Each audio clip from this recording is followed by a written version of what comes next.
Anderson Cooper's family history helps us understand why New York is now flooding. Anderson Cooper is descendant of heiress Vanderbilt, one of the first white people living in what is now Manhattan. It was then called New Amsterdam. And the Dutch were thrilled to find all this beautiful land full of natural resources like beaver and turtle and fish. And the beaver particularly was worth a lot of money because they killed them and took their pelts. And it's worth noting that the Lenape, who were already there, did a really good job of tending their natural resources and ensuring they did not overfish, kill too many beavers, all of that sort of thing. The Dutch went with a very different route. They settled quite densely and disrupted the natural ecosystems. The Dutch eventually lost Manhattan to the English, but their descendants, like Cornelius Vanderbilt, known as the Commodore, continued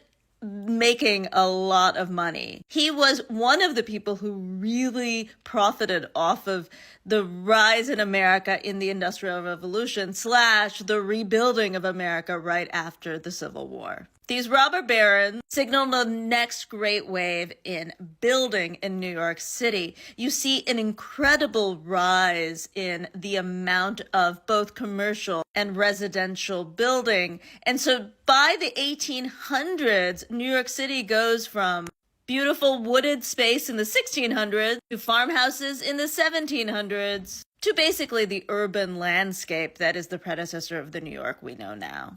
But a lot of the high-rises we see now are thanks to growth in the American economy in the 70s and 80s. Now, the Vanderbilts, including Anderson Cooper's mother, Gloria, lost most of the fortune that they had in the 1800s. And how is she a Vanderbilt? Her dad was the rich Vanderbilt of the 1800s. And so she had to make her own money on some level. And so she started doing fashion. She's known for jeans particularly. And she was doing this in the 70s and 80s, really at the moment where America is moving factories off American land and going into fast fashion, high levels of consumerism, more spending. So how does she signal the problems in New York City? The New York City of the 80s was becoming gentrified. The New York City that she was living in and where she was earning her money